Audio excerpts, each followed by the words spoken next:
Hello students. तो जैसे कि हमारे प्रीवियस लेक्चर में हमने किंगडम फंगी को पूरा डिस्कस किया, उससे पहले हमने मोनेरा प्रोटिस्टा के बारे में डिस्कस किया। अब हमारे जो दो किंगडम रह गए हैं वो है किंगडम प्लांटे और किंगडम एनिमेलिया। इसमें एनसीईआरटी में इतना कुछ ब्रीफ वे में दे रखा है, इतना कुछ एक्सपैंड करके नहीं दे रखा, क्योंकि इसके पूरे पूरे चैप्टर अलग से एनसीईआरटी में 11th क्लास में दिए हुए हैं। जैसे कि अगर हम किंगडम प्लांटे की बात करें, all eukaryotic chlorophyll containing organisms are considered as plants. जितने भी यूकैरियोटिक ऑर्गेनिजम्स है जिनकी बॉडी में क्लोरोफिल पाया जाता है वो सारे किंगडम प्लांटे में एग्जिस्ट करते हैं। फ्यू पार्शियली हेटरोट्रॉफिक, कुछ पार्शियली हेटरोट्रॉफिक भी होते हैं, जैसे कि इंसेक्टिवर्स प्लांट हो गया, जैसे कि एनसीईआरटी में एग्जांपल दिया है वीनस फ्लाईट्रैप का। कसकटा अमरबेल एक पैरासाइट की तरह एक्ट करता है। किंगडम प्लांटे में जो सेल वॉल होता है वो सेलुलोज का बना हुआ होता है। और प्लांट्स की जो क्लासिफिकेशन करी हुई है वो है algae, bryophytes, pteridophyte, gymnosperms, angiosperms. Algae में फिर फर्दर क्लासिफिकेशन हम पढ़ेंगे, जो कि थर्ड चैप्टर है प्लांट किंगडम, जिसमें सबसे पहले एल्गे के बारे में पढ़ते हैं। Algae, brown algae, red algae, green algae, अलग अलग चीजें इनमें एग्जिस्ट करती है। फिर आता है ब्रायोफाइट, जिसे हम एम्फीबियंस ऑफ प्लांट किंगडम भी कहते हैं। टेरिडोफाइट्स पहले ऐसे प्लांट्स हैं जिसमें वेस्कुलर टिश्यूज देखा गया। देन जिम्नोस्पर्म, जिसमें नेक्ड सीड्स पाए जाते हैं। And angiosperm that contain vast diversity of plants. Life cycle अगर की बात करें तो उनके दो फेज होते हैं। एक होता है diploid sporophyte, diploid sporophytic condition या sporophytic phase, and haploid gametophytic phase. ये दूसरे पे डिपेंड करते हैं अपने अपने रिक्वायरमेंट्स के अकॉर्डिंग। कोई इंडिपेंडेंट भी हो सकता है और कोई इंडिपेंडेंट भी हो सकता है और कोई डिपेंडेंट भी हो सकता है। वो अलग अलग क्लासिफिकेशन है अलग अलग जगह पे, और इसी प्रोसेस को हम अल्टरनेशन जनरेशन कहते हैं, जो कि हम थर्ड चैप्टर में पढ़ेंगे। फिर हम बात करते हैं किंगडम एनिमेलिया की। जितने भी हेटरोट्रॉफिक और यूकैरियोटिक ऑर्गेनिजम्स है वो सारे किंगडम एनिमेलिया में आते हैं। मल्टीसेलुलर होते हैं, इनमें सेल वॉल नहीं होता। प्लांट में सेल वॉल होता है सेलुलोज का, इनमें सेल वॉल नहीं होता, नो सेल वॉल। डायरेक्टली और इनडायरेक्टली डिपेंड करते हैं प्लांट्स में। फूड रिजर्व इनमें जो होता है वो ग्लाइकोजन और फैट होता है। इनका mode of nutrition holozoic nutrition होता है, that is by injection of food. Definite growth pattern होता है, कैपेबल होते हैं लोकोमोशन के, वो मूव कर सकते हैं आज प्लेस में फिर नेक्स्ट दूसरी प्लेस में, they are capable of locomotion. Sexual reproduction is by copulation of male and female followed by embryological development. ये इंपॉर्टेंट लाइन है एनसीईआरटी की, दैट सेक्सुअल रिप्रोडक्शन में it involves two parents, male and female. It involves two parents, male and female, followed by embryological development. इसके बाद हमारे कुछ NCERT में extra topic है, जैसे वायरसेस, वायरॉइड्स, प्रियॉन्स, लाइकेन, जो कि हम इसके बाद डिस्कस करेंगे। तो हमारा नेक्स्ट टॉपिक वायरसेस ही होगा। जैसे कि अब हमारा नेक्स्ट टॉपिक है वायरसेस। वायरसेस को कोई ढंग की प्लेस आर.एच. विटेकर की क्लासिफिकेशन में मिली ही नहीं। वायरस की कोई प्लेस नहीं थी आर.एच. विटेकर की क्लासिफिकेशन में। तो आर.एच. विटेकर की क्लासिफिकेशन में नहीं थी तो वायरस तो क्यों, ऐसा क्या था कि वायरसेस को आर.एच. विटेकर क्लासिफिकेशन में रखा ही नहीं गया। जो 5 किंगडम उन्होंने क्लासिफाई करा उनके कोई इसके लिए कोई जगह ही नहीं थी। वायरसेस की बात करेगा तो वायरसेस जो होते हैं नॉन सेलुलर ऑर्गेनिजम्स होते हैं, they are non cellular organism.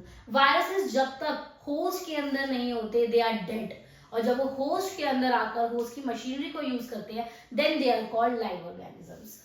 They have inert crystalline structure outside the living cells. इनका स्ट्रक्चर कैसा होता है? Crystalline structure. They have inert crystalline structure. Virus का मतलब क्या होता है? वायरस का मतलब होता है वेनम या फिर पॉइजनस फ्लूइड, जहरीला fluid. Dimitri Evans recognized certain microbes as casual organisms of the mosaic disease of tobacco. Dimitri Evans ने एक casual organism देखा किस प्लांट पे? टोबैको प्लांट में।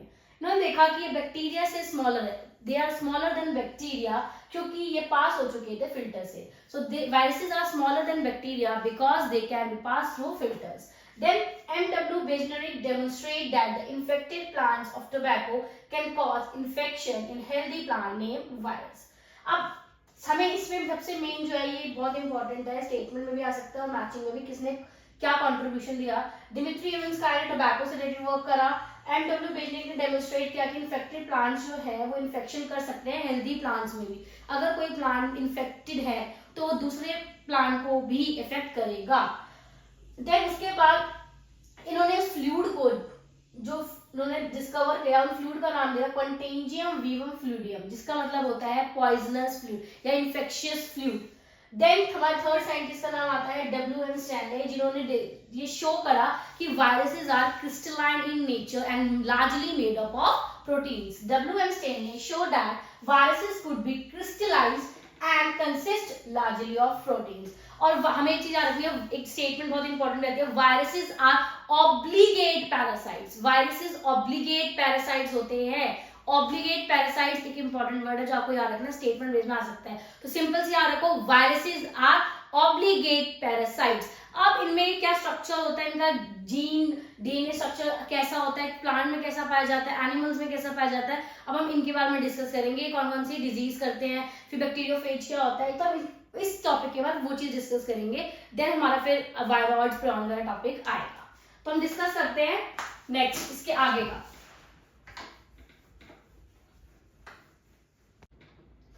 जैसे कि हमने डिस्कस करा कि वायरसेस होते क्या है, नॉन सेलुलर ऑर्गेनिजम्स होते हैं और कैसे सरवाइव करते हैं। अब हम ये चीज देखेंगे कि वायरसेस में होता क्या है। हमने बात करा कि वायरसेस में प्रोटीन्स होते हैं, they are largely made up of proteins, but ये स्टेटमेंट ट्रू नहीं है। Viruses also contain genetic material, viruses में जेनेटिक मटेरियल भी होता है। अब वो डिपेंड करता है, वायरस में जेनेटिक मटेरियल आरएनए भी हो सकता है और डीएनए भी हो सकता है। पर एक लाइन बहुत ज्यादा इंपॉर्टेंट है कि वायरसेस में कभी भी डीएनए और आरएनए साथ में नहीं होंगे। जैसे कि no virus contain both RNA and DNA.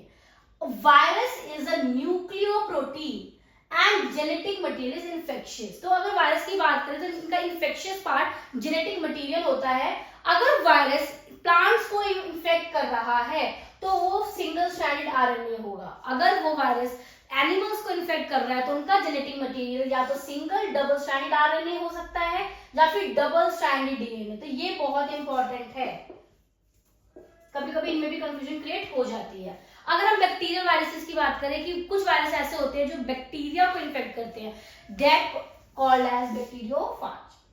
Protein code जो होता है वायरसेस का वो कैप्सिड का बना होता है। किसका बना होता है? कैप्सिड का। और कैप्सिड जो बना होता है capsid is made up of small units of कैप्सोमेयर्स, small units of कैप्सोमेयर्स, जो कि अरेंज होता है पॉलीहेड्रल ज्योमेट्री फॉर्म्स में या फिर हेलिकल फॉर्म में।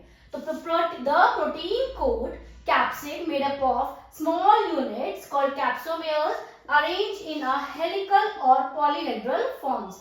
वायरस से जो डिजीज होती है, वायरल डिजीज जैसे कि हमारा मम्स हो गया, स्मॉल पॉक्स हो गया, हर्ब्स, एड्स जो कि ह्यूमन में होता है। और अगर हम प्लांट्स की बात करें तो mosaic formation, leaf rolling, curling, dwarfing, stunted growth, ये सारे एनसीईआरटी में गिवन है। इसी के साथ हमारा वायरस टॉपिक खत्म होता है। अब हमारा नेक्स्ट टॉपिक आएगा वायरॉइड्स। वो भी बहुत ज्यादा इंपॉर्टेंट है और किसने डिस्कवर किया, हम एनसीईआरटी में वो भी डिस्कस करा हुआ है। साइंटिस्ट के नेम बहुत ज्यादा याद रखने हैं, स्टेनले, डिमिट्री इवनस्काई, इन्होंने क्या क्या रोल दिया वायरसेस के कंटेक्स्ट पे, वो सब आपको याद करना है क्योंकि इसमें कंफ्यूजन क्रिएट हो सकती है और इसी पे क्वेश्चन फॉर्म हो सकता है। अब हम डिस्कस करते हैं viroids. Lichens are the symbiotic association between algae and fungi.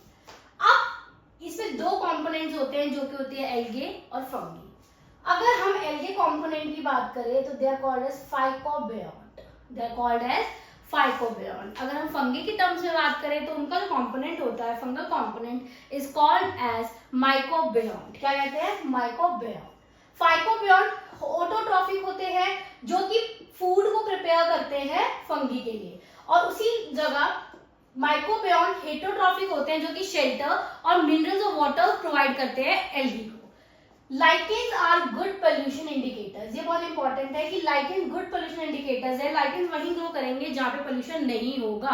They do not grow in polluted areas. ये इंपॉर्टेंट है कि ये पोल्यूशन इंडिकेटर के तरह भी एक्ट करते हैं। इसी के साथ साथ हमारा ये चैप्टर खत्म होता है और अब हमारा नेक्स्ट चैप्टर जो कि सिर्फ प्लांट पे बेस्ड है, प्लांट किंगडम को पूरा पढ़ेंगे, जिसमें algae, bryophytes, pteridophyte, gymnosperm, angiosperms सब हम एक एक करके डिस्कस करेंगे और अच्छे से एक्सप्लेनेशन देके डिस्कस करेंगे। वो जो चैप्टर है वो काफी बड़ा है, इसीलिए उसको इम्पोर्टेंट है कि एनसीईआरटी साथ के साथ पढ़ते जाए और साथ के साथ ही क्वेश्चन बनाते जाए। अब ये चैप्टर हमारा कंप्लीट हो चुका है। अब इसके क्वेश्चंस हम बना सकते हैं, एक भी क्वेश्चन ऐसा नहीं होगा जो कि नहीं बनेगा। सिर्फ एनसीईआरटी पे फोकस करो, एनसीईआरटी के से बाहर तभी जाए जब आप एनसीईआरटी पे 100% श्योर है कि हम एनसीईआरटी को एक एक लाइन हमने अच्छे से पढ़ ली है। इसी के साथ हमारा चैप्टर खत्म होता है।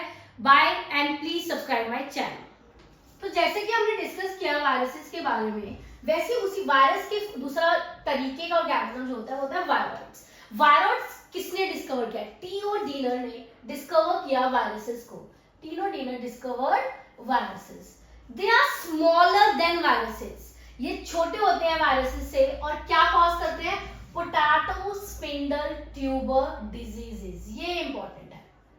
They cause potato spindle tuber disease. अच्छा, इनका नाम वायरॉइड्स क्यों रखा गया? इनका नाम वायरॉइड्स इसलिए रखा गया क्योंकि इन पे प्रोटीन कोड नहीं होता। Lack the protein code. NCERT में साफ साफ लिखा है कि viroids lack the protein code, that's why named as viroids. Found to be free RNA and RNA of viral was of low molecular weight. इनका molecular weight RNA का low होता है।